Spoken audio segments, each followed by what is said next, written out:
DIY projects can be intimidating, but anyone can do them. That's what I'm really trying to accomplish by showing you guys my process.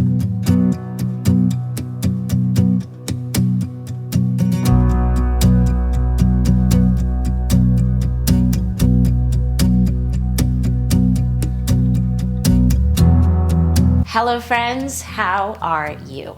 My name is Corbin Reed and welcome back to my YouTube channel. Today is a very exciting day.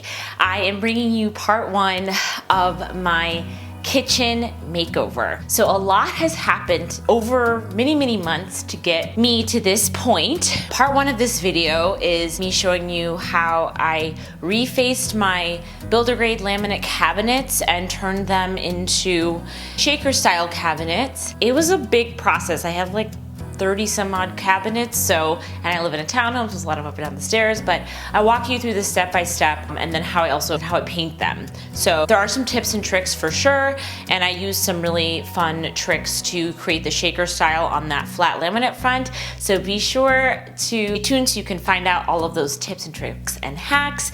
Part one, I will also show you how I added some architectural details like ceiling medallions, and I also change out my window treatment. And just with those three things, the cabinet, the ceiling medallion, and the window treatment, it's a really cool starting point for how I have really transformed this kitchen into a kitchen that I love to be in. It's light and bright and it's very springy. And then part two of this video is actually going to be me showing you the entire kitchen. I'm going to show you how I added wainscoting and wallpaper and paint and transformed not only the kitchen, also the dining room area. So this whole floor, the kitchen is open to the dining room, which is open to the living room. So I'm going to include my dining room in this transformation, and also I did the same treatment on the entryway wall. So it just all feels very cohesive and it has a really wonderful flow to it. If that sounds of interest to you, then please just keep on watching. This is a before of what my kitchen looked like prior to adding backsplash, prior to doing anything to the walls or cabinets. Very basic builder grade. I had changed out the faucet, but other than that, the shades were different. This is how it came. With the exception, I did put on this gold hardware. And then I used to have these counter stools here. These sort of Seska, I think is what you call it, vintage style stools. Those changed, and then you can see in this video, this is just a little progressive video of how I added this fluted tile backsplash. I didn't add it, I had a contractor add it, but that is basically the before of this kitchen. I also changed out the outlet covers to these brass covers from Amazon. I'll link them below. But yeah, I just wanted to give you guys a little before of all the like styling and things and how it is looking. I did add the tile to like the inside of the window, which just created a nice little ledge, which I really like. And then I added this gold faucet. But again, a plumber did that, and then I had a contractor come in and do the backsplash work and the tiling work. And then this wall used to be green, so that is going to change. You will see the change on that in part two. This rug changes, the cabinets change, hardware changes.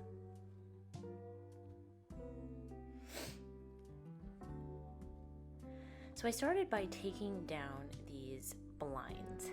The issue with the blinds was I did not like how when they were closed, no light got in.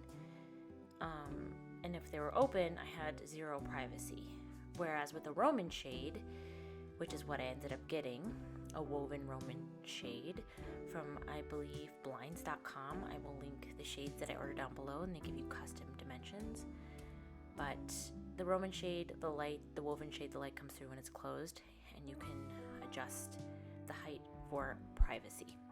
So I just started by, the blinds came out pretty easily.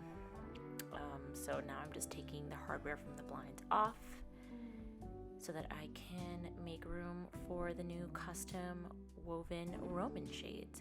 So they come with this hardware, this L-shaped bracket, and there's a little end cap that you end up taking off, and then there are holes in the top of the Roman shade that you screw the end cap onto so that it's secured to the top of the window. And you just have to measure and mark everything to make sure that you're screwing the hardware in the same area as the pre-drilled holes on the Roman shade where it's going to connect. And it did take me a few tries, but so these screws that are on the hardware go through the pre-drilled holes in the Roman shades, and then I am just screwing the end cap onto the end of the screw, so at the end it is secured to the top of the window. And I give you a little close up here, you can see what I'm talking about. That's the end cap that you just twist into the pre-drilled holes on the shade.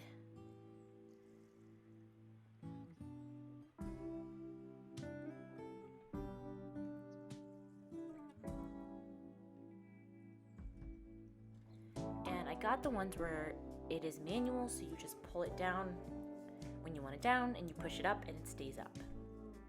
Giving you an example of it here. I did also change the light above the sink, and that is a light that I got off of Etsy. Okay, well, I think it's safe to say that this shade really adds a lot of texture and warmth, just like I thought. I just thought that this would be a fun thing to include in like how I've changed up the decor in my kitchen and taken it from just sort of standard builder grade to giving it some warmth and some character and some zhuzh. And the thing I like actually the most is that the light can still sort of come through when they're closed. So this is a better look at the light fixture. The top of it is actually green. And you can see from when the electrician put it in, he replaced it from a pothole light. He did leave some drywall that needed to be sanded. I just told him it kind of took like several hours. I just told him I'd sand it myself, and I knew I was going to add the ceiling medallion to cover it up anyway. This I got off of Amazon, and I just love the architectural detail that it adds to this light fixture. My husband and I spend time here washing dishes. So it is just nice when you look up onto your ceiling to have a little bit of added interest. All I did to apply it was put some liquid nails on the back. It is like a styrofoam type material, which doesn't really bother me because it really is just for the look. If you wanted to go super luxe, you can get these like plaster cast, but that is really expensive. So these were under, I believe, $40. And I like that it comes in two parts so that I didn't have to take the light fixture off to get it on. I could just sort of fit it around the base.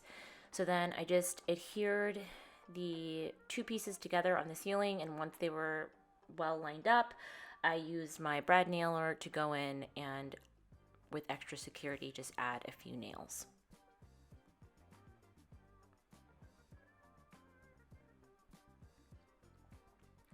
And as you can see here, there are still seams. I did end up going back in with some caulk to caulk the seams so you can see it looks more uniform, and then I painted it as well. And that's the finished product. So today I'm back in my kitchen. I'm going to be painting and refacing my kitchen cabinets to make them into shaker style cabinets. I've seen a lot of videos going around on YouTube of people taking wood, poplar wood. I have pieces that are about a 1.5 inch thick by a 1/4 inch, 1.5 inch wide by a 1/4 inch thick by 4 inches long. I literally have like 50 pieces, and I'm gonna be creating a shaker style on most of the larger doors, and like kind of a board and batten just on the pantry just to distinguish it. And then I'm gonna be painting it. I believe the color I'm gonna be using is white, called White Dove, but I will definitely link the color that I end up using down below. So right now, my first step in the kitchen, I'm just gonna be taking off all of the doors, all of the hardware, marking the hardware, marking the like hinges on the doors, and like putting blue tape on corresponding doors to the corresponding cabinet I take it off of, so it just makes it easier for me to pop them back on. So that's step one. And then I have a whole workshop set up in the garage for step two, which will be sanding. And yeah, I'll just sort of take you through the process. So let's get into it. So as I mentioned a few minutes ago, I started by taking the cabinets off of the hinges. I do leave the hinges on the cabinets. It's just easier that way for me to remount them. And then I made sure to keep all of those tiny, teeny little screws all in one place. And if you have the same cabinets as me with that sort of inset hole and the hardware, that red hardware that helps the screws stay tight, do not take that out. Just paint over it. You'll be very sad if you end up taking that out. And then I just use blue masking tape to label the cabinets so that I remember where they go when it's time to put that back in. And I put them on the inside of the cabinet hinge hole and also on the adjacent cabinet, so you know which cabinet goes where. So I just repeated this process all over the kitchen. I'm taking the old hardware off, removing the cabinet doors, and labeling everything and putting the screws away, also the tiny screws for the hardware, in a safe place.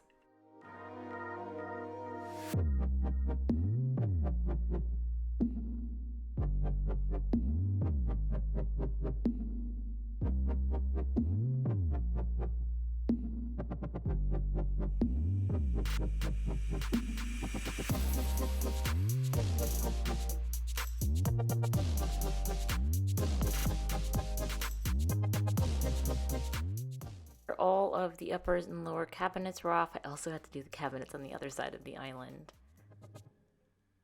And then this is what it was looking like after I removed literally everything with the exception of the trash. I left that in place, and I will be working on that one in place, both painting it and refacing it. So all of the cabinets are off of the hinges. This took me about 3 hours to remove the hardware, take all the cabinets off the hinges, tape the insides of the hinge holes, number them so I know exactly where to put them back when I'm done with them, like painting them and resurfacing them. And then put the little cup hooks in the cabinets in the event that I want to hang them on my little makeshift drying station that I have out in the garage. I don't know if that thing's gonna work out, frankly, but you know, I have it just in case. I have to take all these cabinets on the floor and on the walls downstairs, and I'm gonna get started sanding and cleaning and sanding them first. So let's go to the garage. Getting all this stuff down the stairs was not easy, okay? These cabinets are heavy as hell. Anyways, I have two 2x4s set up here and a pair of sawhorses. So now what I'm gonna do is sand these down. I have to degrease them, sand them down. I'll be able to start on the resurfacing and making them into shakers with the poplar I have over here. But I gotta clean them first and lightly sand them with 120 grit sandpaper. So that's what I'm up to. For cleaning, I highly recommend Crud Cutter. I forget what it's called, but it's like industrial grade cleaner that decreases the cabinets. You just don't want any grease on your cabinets or the paint won't stick properly. All right, so it's a new day and I have to pick a paint color, which I'm actually very excited about. I have already framed out one of these doors. I've gotten like 4 done, but today I'm gonna be priming all of the kitchen surfaces, like the cabinet that's built in, and then I have to lightly sand them with 120 grit, prime them, and then hopefully I can get some painting done as well. So I have 4 paint choices here. The first one is, Maritime White, Feather Down, Soft Chamois, I think it's called, and Swiss Coffee. What I'm gonna do is I have one of these doors here. I'm just going to prime it, let it dry, and then I will be testing out the 4 paint colors. So like I mentioned, I'm just priming it first because I want to make sure that the paint looks accurate. I'm painting a lot of cabinets and it's pretty permanent. And the primer can change the color of the paint. So I'm gonna let that primer dry and then I will be testing out the samples. So this is dry, to the touch at least. So I'm just gonna test these paint colors out. What I have is Feather Down, which looks pretty nice. That's pretty. Like that. Cleaning the paintbrush in between takes here. Let's try Swiss coffee. I'm actually excited about trying this one. A little bit lighter. It's a little more like putty colored, which is what I was looking for, I think. Yeah, that's really nice. It's so subtle. It's less beige and just more like, almost like a super light gray. That's probably gonna be the winner, honestly. This is chamois, or chamois, or whatever. That's interesting. It's very similar to the Swiss coffee. It's got a little more beige in it, which I'm not mad at. Okay. And then the last color, Maritime White. That's the last one. Oh, that's interesting. Not too beige, but also not too... Oh, I actually really like that. This is what it's looking like wet. So this is the chamois, this is Swiss coffee, this is feather down, and this is Maritime White. Once they dry, we'll pick a color, but I am leaning between Maritime White and Swiss coffee. Probably gonna go with Swiss coffee, frankly. Guys, paint is so wild. I've just done the primer on all the cabinets up here, and it makes such a difference. These are, I don't want to say they're laminate, but it's like plywood with like a laminate finish, I think. But putting even just the primer over the top like gives it just such a fresh, even just like warmer vibe, warmer finish. It just looks more expensive already. I'm about to paint. I'm so excited. I ended up getting Swiss Coffee by Benjamin Moore. I am using right now just like a angled 2-inch brush, and then these foam rollers, which I use to prime the cabinets. These are great just because they give you a really smooth finish, and they're small so they can get into the nooks and crannies. But yeah, those are the two brushes I'm using. The angled brush I'm using to cut in and on sort of like the skinny surfaces like this. Good, it's dry, which is good. Time to rock and roll.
So I'm done upstairs. I did one coat on the cabinets.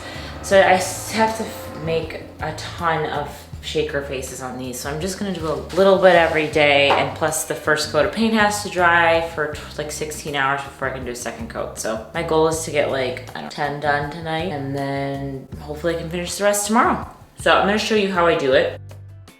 So first step is to take these pieces of poplar wood, and I lay them flush on the cabinet fronts that have been cleaned and sanded and all that, and I make sure that they are flush top to bottom, and then I mark. It is better to mark than to measure because it just is. It's just more efficient, and especially when you get, I start with the vertical pieces and secure those, and then I do the measurements on the inside. Wood is very unforgiving, so you want to make sure things are exact as possible. Otherwise, you're going to have to wood fill, and it's just more work for yourself. So I start by, I cut these down after I have marked them on my miter saw, and then I secure them with some liquid nails on both sides. And these ones I forgot to wood fill the holes where the cabinet hardware were. I'm actually end up changing them from handles to knobs, so I had to wood fill all of the holes because the hardware is not going back in the exact same spot. And also the poplar was covering up the original place of the holes anyway. So yeah, liquid nails secure them, and then I come in with my brad nailer, and I just do, depending on the length of the cabinet, 2 to 3 nails per board.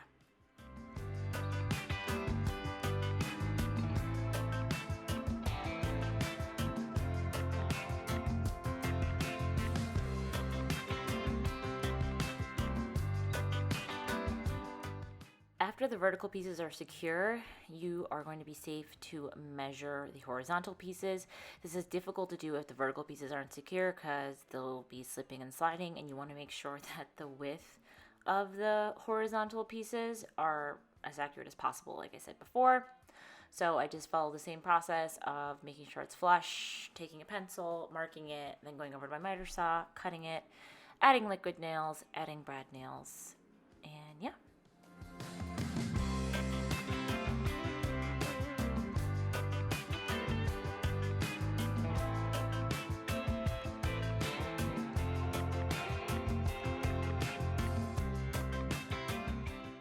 Once all the pieces have been added to the cabinet front, I go in with some wood filler and I fill the seams and also all of the nail holes. Then you have to wait for it to dry and sand it down smooth. Now what I will say is if you get any nails that are coming up a little bit far, do not be like me and just think that the wood filler is going to cover it up. This was my first time doing this project here, and as I've done it on all my cabinets now, even in the bathrooms, you'll see in other renovation videos. But what I discovered is make sure you get a hammer and those in so that they're not poking out. Holy moly. This is my last box. I'm literally, man, I don't know. I think there are 32 over there. 32 cabinet fronts. This has been a really long process. Sort of spanned it out over 3 days, cutting and like putting the faces on. So last box. Clearly I'm so happy to be done, and now it is time to move on to painting. It was actually really fun to look at all of the cabinet faces lined up on the wall like that. It really is making a dramatic transformation, and I was so proud. Okay, today is a new day, and I don't have a ton of time, but I'm gonna try and get some of these boxes at least primed in the front. I just have the same setup, except I added like, I think these are 1x4s, so that it's a little bit elevated. So I have to sand the wood filler off and then just prime it and then stack it up. That's the thing I'm gonna have an issue with. Yeah, we'll see how that goes, but I'm gonna do one at a time and then just see if I can find places to kind of like put them for them to dry. So I am sanding this cabinet down after all of the wood filler has dried. And what I did end up doing for a system for drying the cabinets with paint is just setting up cut down pieces of 2x4s and putting the cabinets on top of the 2x4 so they're elevated, so I can paint around them and they can dry elevated off of the ground. So that's a good hack if you don't want to hang them or, I don't know, do something else. I also have a tack cloth that's just basically gonna wipe the dust off. Primer. First thing I'm gonna do is cut into the corners. This is the Zinsser again, same thing, same process as last time. And then I'm just gonna roll primer on with this foam roller. And the tip I have here is do not push down. Just put enough paint, load the paint roller up so that you don't have to push, you're not getting drippage over the edge when you're rolling.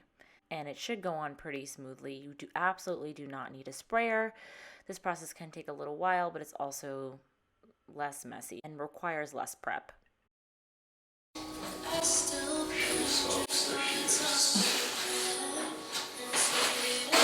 Corbin in her natural habitat. That's right. It's not often we see a wild Corbin out in the wild like this, but we appear to have caught her in her natural habitat and in her natural state. Oh, this accent is so special. She is by nature, after all, a creator. Taking what was nothing and making it something. I'm gonna be painting for the rest of my life. That's why a lot of people just don't try. I know, but it'll be worth it. There'll be a few days of agony, but then the joy that will follow will be lifelong. Pride and joy. Like, I look at that wall every day and I'm like, this looks great. It's not going anywhere. Took a lot of work, but it was worth it. Good Lord, sweet baby Jesus. I'm done with the first coat of paint on these cabinets, and so now I have to let them cure for 16 hours. They are dry to the touch with the advanced Benjamin Moore paint in 4 to 6, so I may flip them over and just try and get the back side so that both the front and the back are curing before I do a second coat. That way I only have to wait one more day before I can bring them upstairs. So cabinets are looking like after the first coat. Oh my gosh. The paint is so good. It's really, I mean, I'm definitely gonna do a second coat. It's very important, but it looks really good with just one coat. These I'm the most excited about. These are the pantry doors. I just think those are gonna look so beautiful and just also offer some variation in the kitchen. So yeah, I think when these are all done and they're on the pantry with the antique bronze hardware, it's gonna be so cute. It's just like just a nice putty color. Yep, next up is just for me to come in here and for me to do a coat on the back side. So I'm gonna let these dry for 6 hours and then these can dry overnight. Be on the doors by the weekend. Hello, good morning. You guys, this process has been very long and crazy.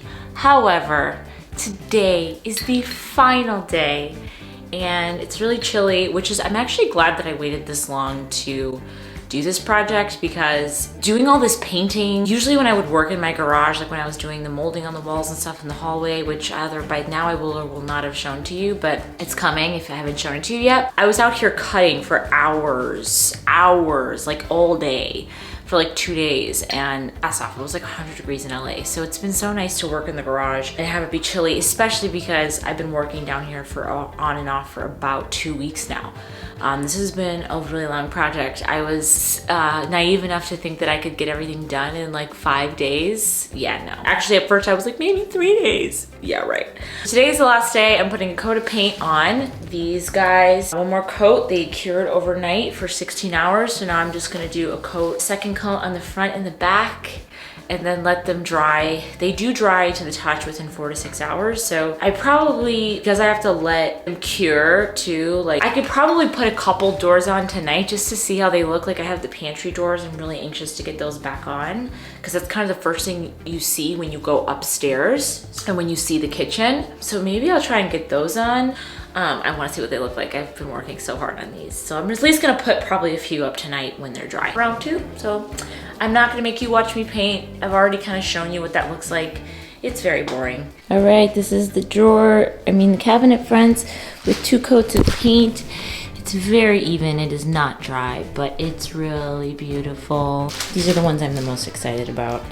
I just love the extra bar across the front, and they're gonna have like a handle in the middle there on either side, and then above them will be these 2 doors, and they will have a knob right there. But I don't know how long it's gonna take for the hardware to arrive. It's still overseas, so just gotta be patient and wait. But hopefully it gets here in the next week. It's like the first week of November now. Thanksgiving is always away, and we're gonna have a good amount of people over here, a family, so I want to have everything looking like the kitchen finish and having it look beautiful and ready to go. So yeah, I'm so excited about how this turned out. I do still have to do the back on the cabinets.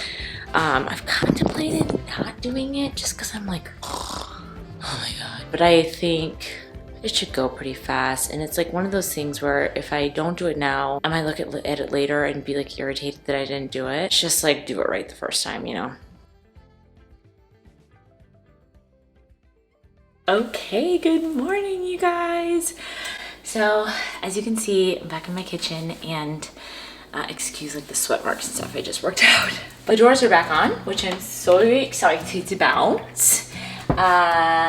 Just on the pantry, but they're looking really gorgeous. The only thing that's a little bit weird is it is rubbing up against the counter a bit. I don't know if you can see that, but when I open it, it kind of rubs up against the counter, but it's not terrible. It's a very soft sort of collision, so I'm not gonna freak out about it. Anyways, all of these are still off. I'm working on putting them back on, but I also have already put up a bunch down here, so I'm going to keep working. I thought it was gonna be a two-person job, but it's not that. It's actually harder with two people. Just gonna keep putting the cabinets back up, and then I'll show you guys what it looks like afterwards.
Thank you all so much for tuning in to this video. If you liked this video, please be sure to give it a thumbs up and leave me a comment down below of which your favorite part is. If there's anything in this video that you are thinking of trying in your own home, I would love to hear about it. DIY projects can be intimidating, but anyone can do them, and that's what I'm really trying to accomplish by showing you guys my process. Is like, it can feel intimidating to use power tools. It can feel intimidating to like take on these massive projects, but you just go step by step and you get it done and do it right. You know, you take your time. These are like lasting results that you get to enjoy every single day in your home. So it's totally worth it. Also, if you're not already following me on Instagram, please be sure to follow me over at storydesign_with Corbin Reed. I am getting more active over there and sharing with you shorter versions of projects. So if you just want to see the condensed version, I'm making a lot of reels over there, and also just showing you day to day with the DIYs and daily inspo from accounts that I follow on the intranet that I think you would like as well. And also on TikTok, be sure to follow me at Story Design. I'm also posting over there. So yeah, you guys, be sure to join me next week for part 2 of this video. I'll be showing you how I used wainscoting and wallpaper to really finish this space off, and of course, the styling and the full reveals. Also, I added some like a brass pot rail and things like that for utility and storage, but beauty, my favorite 2 things to combine. Thank you guys so much for tuning in, and I will see you in the next one. Bye.